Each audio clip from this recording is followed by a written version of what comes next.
Mientras la seguridad de Europa atraviesa una profunda crisis, Bulgaria acude a las urnas por quinta vez en 2 años.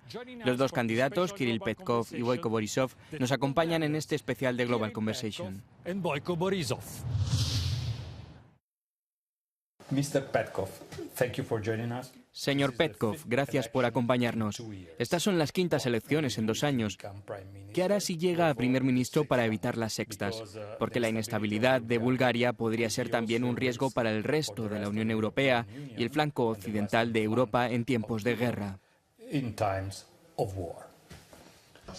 5 elecciones es demasiado para cualquier país democrático. Pero al mismo tiempo lo que estoy viendo ahora, en las quintas elecciones, es algo diferente. Empieza a formarse una unidad en torno a la idea de una Bulgaria fuerte y proeuropea de una manera que no se dio en las 4 anteriores.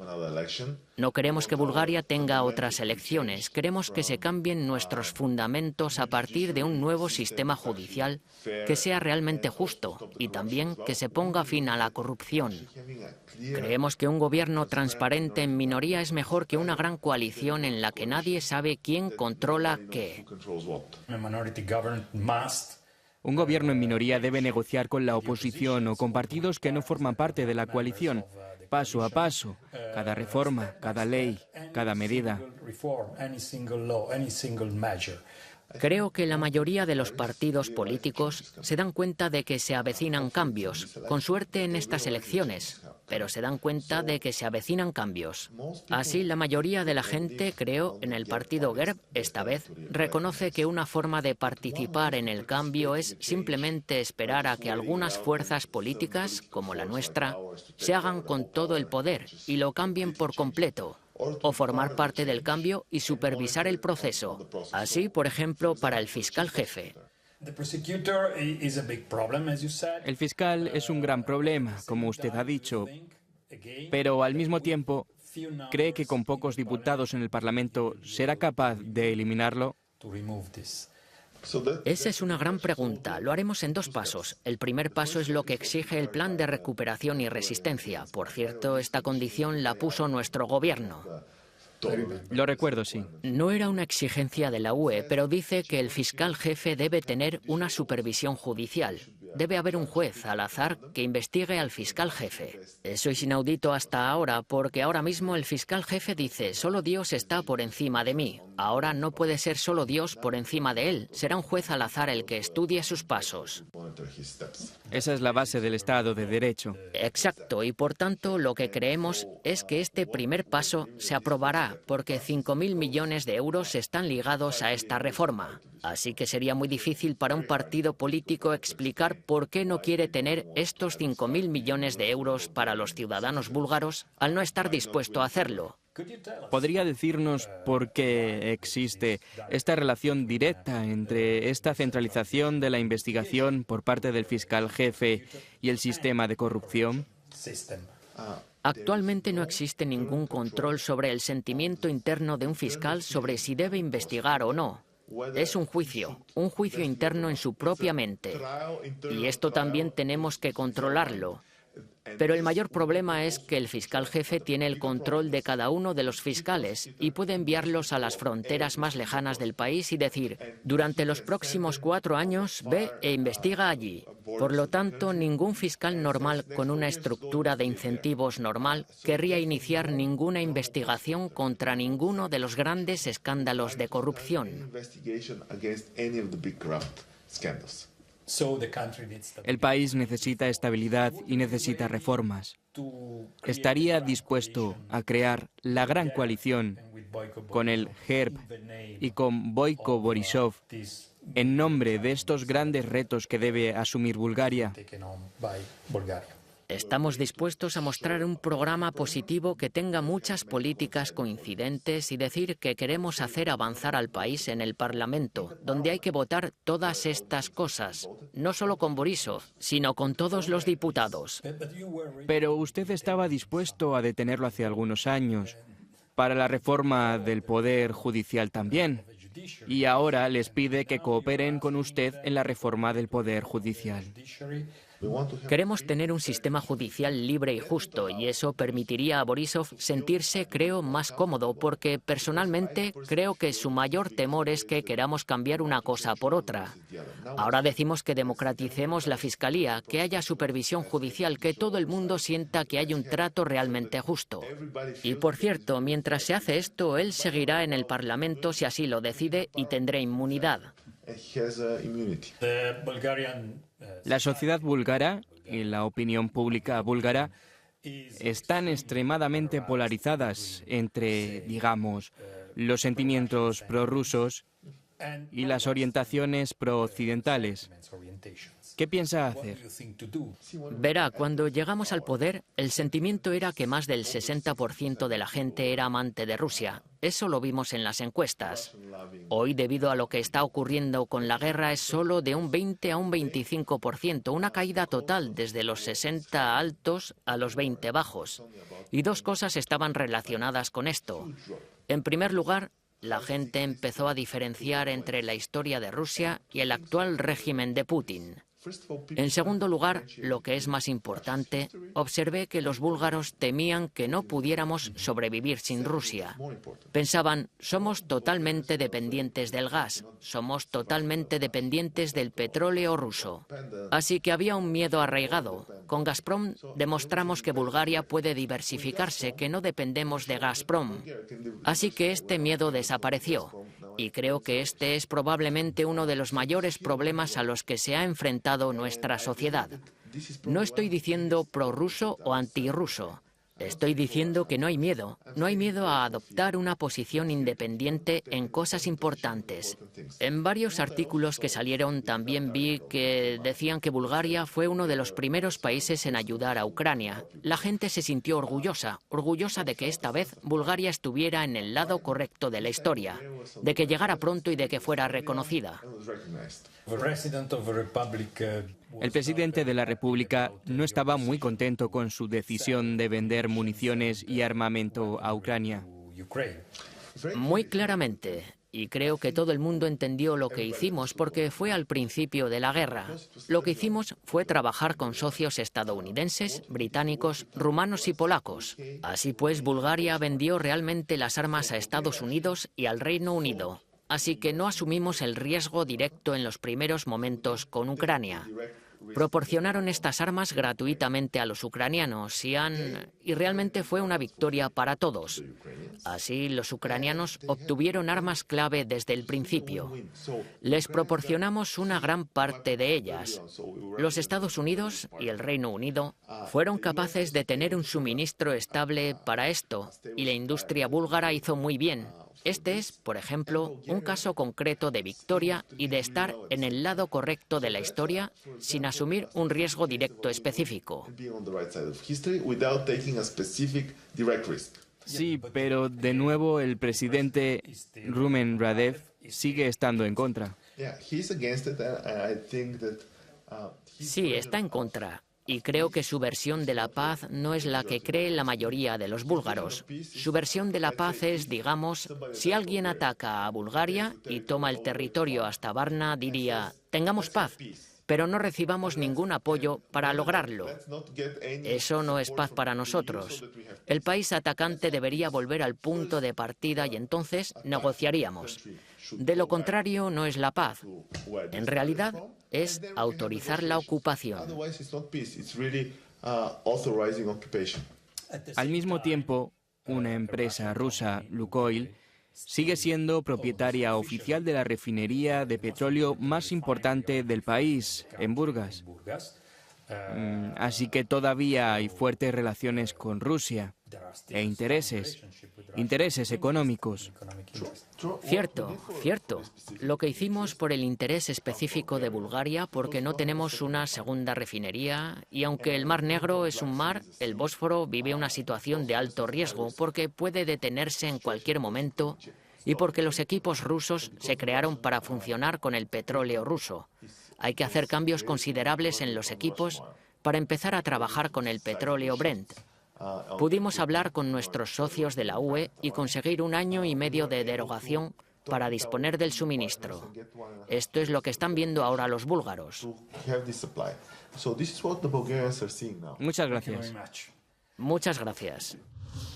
Según Kirill Petkov, la reforma clave es la reforma de la justicia. Pero, ¿qué opina al respecto su contendiente, Boyko Borisov? Mr. Boyko Borisov, thank you for joining us. Según la Unión Europea, y no solo la Unión Europea, la reforma de la justicia es la reforma clave para luchar eficazmente contra la corrupción. ¿Está de acuerdo? Cada sistema se reforma continuamente para ser mejor y afrontar nuevos retos. Naturalmente, estoy de acuerdo. El centro de la reforma de un sistema de justicia es la reforma de la Fiscalía General. Significa que la Fiscalía General debería tener menos poder porque, según la Comisión de Venecia, sigue siendo un modelo soviético. ¿Estaría de acuerdo en reducir drásticamente el poder del fiscal general? Tenemos un sistema de reforma judicial muy bien desarrollado en el que la palabra clave es el control de las instituciones sobre el fiscal general. Y esto se aprobará en el próximo Parlamento. Así que, básicamente, usted piensa que de cualquier manera el sistema debe cambiar porque si cree que todas estas actividades estaban relacionadas con la corrupción y estaban relacionadas con cualquier tipo de gobierno, digamos que usted también piensa que el sistema no está funcionando. Supongo que sí. Cree que el problema está, de nuevo, relacionado con el sistema judicial, ¿no? Por eso existe ahora un consenso nacional de que el sistema tiene que cambiar. Con motivo de las reformas, de la urgencia, de la emergencia que se vive en este momento, con la guerra en Ucrania, etcétera, etcétera, ¿cree que sería posible hacer una gran coalición con el partido de Kirill Petkov, continuar el cambio?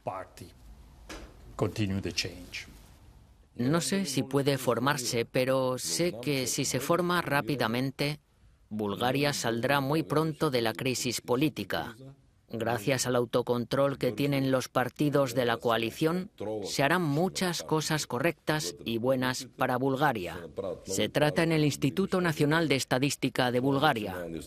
En un documento oficial se dice, en 5 meses, Bulgaria se ha vuelto 3 veces más dependiente económicamente de Rusia. Se puede ver en estos gráficos. Hemos importado productos de Rusia por valor de unos 2.500 millones de euros. Las importaciones han aumentado un 58%. ¿Qué haría usted para cambiar estas tendencias, que por supuesto tenemos que comprobar? Sencillamente no vamos a dejar que lo hagan nuestros rivales políticos. Vamos a importar petróleo que no sea ruso. Ya está ocurriendo. Hemos aprobado una ley en el Parlamento para que ya no podamos importar petróleo ruso. ¿De dónde sale este petróleo? Hay mucho petróleo en el mundo. Es importante que no sea ruso. Además, en Alexandrópulos sabemos que tenemos un 20% de propiedad estatal en la terminal de GNL. Ahora mismo estamos trabajando muy duro para conseguir un oleoducto desde la refinería de Alexandrópulos, donde sería aún más fácil repostar con petróleo no ruso. Pero la refinería sigue siendo propiedad de Lukoil desde el punto de vista jurídico. Sí, pero las reglas de cualquier empresa en un país las hace el Estado. Parte de mi partido votó a favor de la diversificación al 100%, no solo de Gazprom, sino también del combustible nuclear ruso para la central nuclear de Kozloduy. ¿Cree que cometieron algunos errores en el pasado desde este punto de vista al establecer quizás demasiados lazos con Rusia para el suministro de gas? Lo siento, voy a discrepar con usted. Quien detuvo South Stream y el gobierno que lo detuvo es mi gobierno. Así que usted estaba en contra. Sí, por supuesto, y por eso lo paré. Desde el principio. Putin y Lavrov fueron a Ankara y Atenas y lo condujeron a través de Turquía y Grecia. Y luego otra vez, ¿se acuerda? Si retrocedemos en el tiempo, el principal flujo que se suponía que iba a venir de Azerbaiyán en adelante era Nabucco, y Nabucco pasaba por Bulgaria. Es decir, La Unión Europea tachó Nabucco y llevó el gas a través de Turquía y Grecia, pasando por alto Bulgaria. Y yo no estaba de acuerdo. Si no me equivoco, Nabucco procedía de Turkmenistán. Están así en el mapa: Turkmenistán, Mar Caspio, Azerbaiyán. Por supuesto. Solo que no puede salir de Turkmenistán. El corredor de gas del sur pasa por Nabucco a través de Bulgaria hacia Austria. Bulgaria sigue siendo un país fuertemente polarizado, con la opinión pública dividida entre, por ejemplo, un sentimiento prorruso y otro prooccidental. ¿Cómo se ganaría el voto de los prorrusos?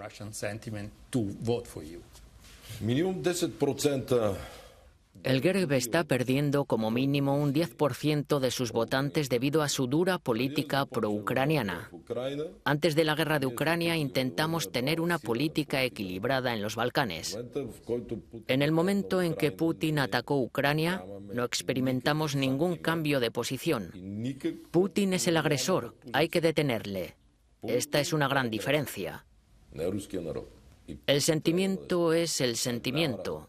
Pero en el momento en que atacaron al pueblo inocente y ucraniano, no tenemos ninguna duda. Y los que me creen son cientos de miles de personas. El GERB está detrás de mí. Cuando Rusia dice que lo que está ocurriendo en Ucrania es una amenaza existencial para su propia existencia, ¿es porque estamos preparados para una escalada del conflicto hacia una, digamos, como mucha gente está diciendo, tercera guerra mundial, o cree que es un farol? No sé si es un farol. Durante los 2 últimos años, el presidente Putin se ha comportado como una persona diferente de la que conocíamos en el pasado. Occidente, al que pertenezco, no debe permitirlo. Por supuesto, también hay que utilizar todos los medios diplomáticos para detener este derramamiento de sangre. ¿Cree que Bulgaria está amenazada por esta guerra? ¿Amenazada directamente? ¿Existe el riesgo de un conflicto real para su país o no? Bulgaria es miembro de la OTAN y existe el artículo 5. Lo sé, pero al mismo tiempo, si nos fijamos en otros países que están cubiertos por el artículo 5 por la OTAN, como los países bálticos, Polonia, se sienten especialmente amenazados por el riesgo de extensión del conflicto. Solo pregunto si usted comparte su punto de vista de estar entre los países más amenazados de la OTAN. Por supuesto que el riesgo existe. Este riesgo significa permitir que Putin venga mañana a Bulgaria y Polonia. Por eso todas las leyes que hemos aprobado son para la plena diversificación, lejos de Rusia, en el sector energético. Armamento en todo. Estas son las 5º elecciones en 2 años, una fuente de inestabilidad. ¿Qué haría usted para evitar unas sextas en los próximos meses? El respeto que me tienen nuestros enemigos es revelador. Estamos hablando en términos de política exterior. En este caso, sin embargo, es irrelevante. He estado 3 veces, pero espero que después de la segunda, los líderes políticos que todavía, aunque se propongan declarar una afiliación euroatlántica, espero que podamos formar gobierno. Ahora, la economía. Porque gobernar en un país es cuestión de economía, sobre todo en situación de emergencia. ¿Cuál es el estado de la economía búlgara? Porque se esperaba que el Producto Interior Bruto creciera más de lo que lo está haciendo en realidad. El Banco Nacional Búlgaro tiene una deuda de 90.000 millones. Son 45.000 millones y pico de euros de deuda externa en un año. Ha aumentado un 10%. Cuando yo era primer ministro con Estonia, teníamos el récord de menos deuda externa. ¿Qué hay sobre el euro? ¿Cree que el país está preparado para adoptar el euro o no? ¿Por qué creo que durante mi mandato entramos en la Unión Bancaria Europea y en la sala de espera de la zona euro? Otros tienen que pensar, yo estoy actuando. Con Croacia ya estaríamos en la zona euro. De todos modos, incluso con estas cifras, pronto se recuperará, así que básicamente podrá adoptar el euro. He metido al país en la sala de espera de la zona euro y de la Unión Bancaria Europea. Si tengo alguna posibilidad, lo meteré también en la zona euro. Hace 2 años teníamos todos los criterios técnicos cubiertos. Dentro de 2 años, el caos. Gracias.